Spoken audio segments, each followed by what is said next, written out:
Welcome to the Grow Your Business and Grow Your Wealth podcast with Gary Heldt. Gary is an expert in helping business owners put together a plan that will provide a better future for their businesses, themselves, and their families. On the podcast, Gary interviews other professionals who share his vision, and together they share secrets and strategies any business owner can use to build a better financial foundation for your business and your life.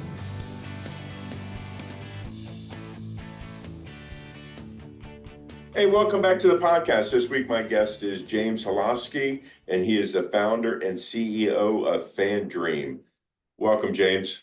Thank you so much for having me. I really appreciate it. Sure. James, give me some of your background. Before you founded FranDream, what did you do? Yeah, so I was in corporate America in the restaurant world. So I was working in a fast food company, area director, regional director, worked my way up there and was doing really well. Like I said, regional director, and a company called me and said, "Hey, we're a restaurant company. We got one store right now. We want to build the brand.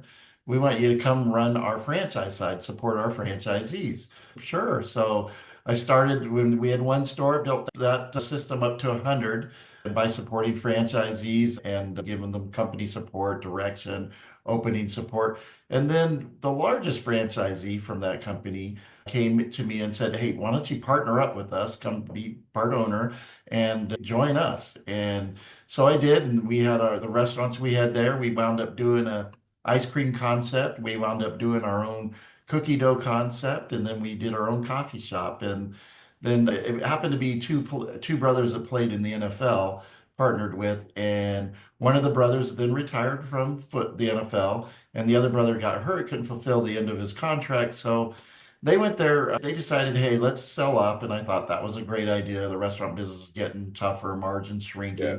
They wanted to go into the tequila business. Nothing against tequila, but it was not my stronghold. And then I decided, I think I'm going to go knew I didn't want to do restaurants. So I saw all the people that came up to the brothers asking them to invest in this and that, and was probably not the best investments. And they were very smart, but it was like, I think people need some help of finding what is right, good businesses, and why not do a franchise business? Because that's why I've had a lot of experience in franchising. So why not show people the different franchise options that are out there for them? Yeah, so obviously you've had the experience and stuff like that working with the franchisees and franchisors with all of this. What are some of the big mistakes that you see people make when they're trying to find a business that they want to get into? Yeah, so I think really one is, do you, as the person looking to find a business, is a franchise business right for you? And it's right for you if you can follow a system, will follow the playbook, because the franchisor gives you that playbook, gives you everything from A to Z that you need to do. The important part is that you've got to be able to follow that system and not try to rework the system. That because it's put in place because they founded it, they've proven it. So you have to be that type of person that's going to find and follow the system. One of the other thing that people do make a mistake when they're looking at franchises, they don't really dive deep into finding out what's behind the franchise. Another look behind the curtain. Just because someone says they're going to give you great support, I think you really need to do your due diligence. That's where I come in and help you, not only show you what your options are in all the different industries, but also, hey, talk with the franchisees that are in the system, because they're going to tell you, would they do it again? How long is it? Were they made profitable? And then the most important thing is, all right, what kind of support are you getting? Are you getting great support? Are they a great business partner? Are you happy with that? Because really the main thing when looking at franchising, yes, of course, what the revenue could possibly be, but is what kind of support is that franchisor providing you? Because at the end of the day, you have to make the business run. So you're going to make the business run, but you want the best support you can to run that business. I think that I have over the years have seen people that have tried to go into different franchises and not have the support, and it's made it very difficult on them, even as simple as picking the right location to put their business. When you talk about having the right support, what are some of the support things that you're talking about? Yeah, exactly. Excellent point, really. It is really what kind of support I'm going to have to get the right location, what kind of help am I going to get, but mainly the opening support, what's that look like? And then what does my ongoing marketing support look like? Do you have a marketing program that's going to drive my business? So look at that support. And then the support of once I'm out there, I know I'm going to get that great opening launch support that you're going to help come out and train me. But what happens when the cheering stops of opening day? What happens then of how are you going to support me then when, hey, what's happened 3 months from now? Is someone going to say, hey, let's look at your stats, let's look at your numbers. Here's where you can improve, here's can you not improve. And that support, that kind of hand-holding support that's out there. Yeah, I many times I have seen where businesses have started, and these are non-franchise, and they don't know the language. Is that something that as somebody going into a franchise they may be good business operators, but not understand the finance side of things? Is that something that typically a franchisor is going to provide that type of support? Yeah, they're going to help you provide that type of support by either, hey, you need to get a bookkeeper. They'll help you with people that they'll make introductions to that where they help you. And with that ongoing support, one of the things that they typically will do will be what's called a P&L review of, hey, let's review where you're at, what your profit and loss statement look like. It's up to the franchisee now to share that information because it's within their right to say, I don't really want to do that. What I think it really, again, it's about following the system. They're not really there to audit you. They're there to help you and go, you're missing money here on where you could be making a lot more money if you shore this part up. So it is something that's a very good point that a lot of business owners sometimes don't even know if they're making money or not, as they have no idea. And that's a very solid and great point that you make that you really need to know how your business is doing. So it really sounds like the franchisee and the franchisor really need to, or someone who's looking at getting into the franchise really needs to look to make sure that they're going to have a good partner in business. 100%, because it's what it is. It's a good partner in business. And one thing is don't be afraid to ask for that support. That's part of what you're paying those royalties for is asking for that support. Or some franchisees, when they get into the system, they are much more comfortable talking with existing franchisees in the system, which there's nothing wrong with that because they're going down the same path. And that's what makes being in a franchise business model really great because not only do you have the franchisor you can lean on, but the franchisees in the system, they're all in the same boat, the same team that want everybody to be successful. So they wind up being somewhat of a support staff as well. What would you say is the biggest misconception about owning a franchise? I think sometimes one of the biggest misconceptions would be that, hey, I'm going to get this franchise, I'm going to start this business, and the franchisor is just going to run the whole business for me. Now, that couldn't be further from the truth. A franchise business is owning your own business. So you have to do the work, you have to put the blood, sweat, and tears in to get that business launched and keep and maintain it. If that means you're going to be semi-passive, you're going to have to be responsible for hiring that manager and managing the manager and being involved in the business. A franchise business is not just sitting back, putting a little bit of money in and watching your money grow. It is a business that it's yours and you have to run it and make and help grow it. Now, how do you come in to help people? So what I do is when someone's interested in looking at a franchise business, we talk about, hey, here's what franchising looks like. We talk about investment level. We talk about different industries that are in franchising, which is every industry, but what would be of interest and what's that investment level that you're looking for? And what is driving you? Are you looking to do something that's semi-passive, or are you looking to be in day-to-day? Because some franchises, you have to be in the day-to-day and they don't allow semi-passive ownership. So get what you're looking to get out of the business and what you're looking to do in the business, and I will show you all the options that are out there. So I have about 500 franchises that I vetted into my inventory that I would consider good franchises that I know is going to give good support. And then I will introduce them, the client, to the franchisor, and then they'll talk and make sure that, but because they're interviewing each other and just to make sure it's a great fit. And then I'll stay with them during the whole process of they're going to send out an FDD, which is a franchise disclosure document. I'll help the candidate read that. And just during that process, this is what the franchisor is going to ask you. This is how the process is going to be all the way up to where they award you a franchise, whether that be help with funding or anything. I basically help facilitate, hey, I hold someone's hand the whole time if they want to know what's going to go on. Right.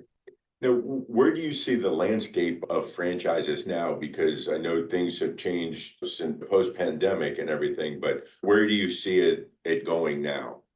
Yeah, so franchising, it's really a great avenue for corporate people that are looking to get out of the corporate world. And I really see more post-COVID that more and more companies are just getting rid of people to once they make a certain point of a salary, they know they can replace it, and there's no loyalty anymore. Both sides, the employer, if you have 20 years in, I hear it all the time.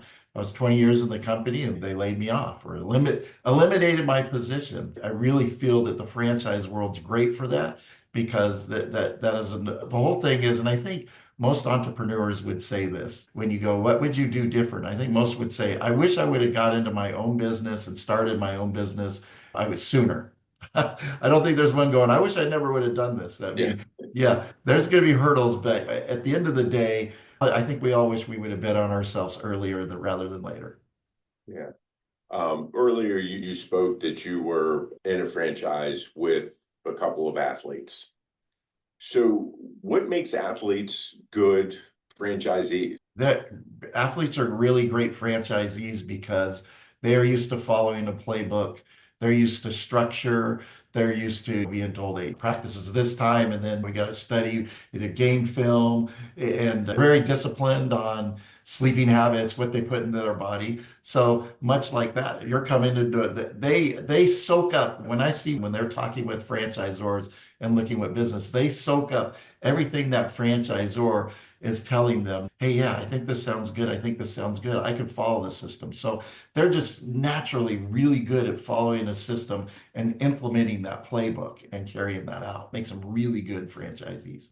What what are some of the red flags that somebody that doesn't come to you that is looking to purchase a franchise or get involved in a franchise? What are some of the red flags that they should keep an eye out for? Yeah, red flags really is do your homework and talk with the franchisees in the system. If a franchise doesn't have a franchisee in the system and you know nobody that's vetted them, I probably would steer away from that. Or just know if you love the model and you love the franchise, or just know you're taking a big risk of not vetting out that franchise. I really think the whole part is vetting that franchise and you just the red flags of this could happen or that. You got to have a little bit of looking behind that curtain. And really, it's all about doing due diligence and due investigation. There's really no franchise that you should just go, yes, this is what I'm going to do after the first meeting. Just go, hey, that was a great first meeting. I think I really want to do this franchise, but absolutely. I still need to discover more about it. Just don't fall in love at the very first meeting and go, this is what I'm going to do. You just go, I think this is what I'm going to do. I love it. The call's going great, but let's dive into it a little bit more deeper. You got to do a lot of research. I think though, in what you're saying, many people that go into a franchise that if they're not talking to somebody else, because again, they're going to have tens, if not hundreds of people that have already done this through that franchise. So they're going to be able to tell them, hey, this is the mistake I made, or hey, you need to watch out for this, or whatever, because they've already done it. They've been down that road. So it really makes you wonder why somebody wouldn't do that legwork. Oh, 100%. That's what you got to do. Just even if you're typically in a job interview, any company I've interviewed with, I've looked into the company, looked at the background, and I've always, when I interviewed with a company, I would always look on LinkedIn and see someone who's worked with the company and go, "Hey, can we chat?" And just do that research and that background so you have the knowledge of what you're getting into. Yeah. What, from a capital standpoint, does a franchise typically, or the franchisor, do they typically help you find the capital that you need to be involved? And how much should somebody plan on having to put down themselves? That's a really good question. So most franchisors typically do not help with the funding. Every now and then you will see that where they're doing either a special or because they do specials of where they might help you finance a little bit of the franchise fee. In franchising, a franchise fee is a one-time fee paid to the franchisor. That's typically around 50,000. So when you're talking to getting into a franchise, I would say most franchises, total investment, 100 to 200,000. Of course, there's going to be ones that are going to be way over that and below that, but I would say 200 is a really good ballpark. Plan on having 20% of that cash that you can put into a business account where you can qualify for an SBA loan, which is a way a lot of people go with that. So it's either SBA loan or a 401k rollover. Many clients do that. They will roll over their 401k and do that, or they do a HELOC from their home, or they self-fund it. That's typically what it is. And but that's how the funds are created for buying a franchise. So in all of the franchises that you've been involved with over the years, what is the one thing that really stands out to you with them from a support standpoint that they give to the franchisee? Yeah, one of the things that is really that the franchisor knows where the franchisee is in their business, and that support is really strong where they make not only a personal connection, but a business connection of where they've helped planning. Here's how the opening's going to go. Here's our marketing plan that we've got behind this.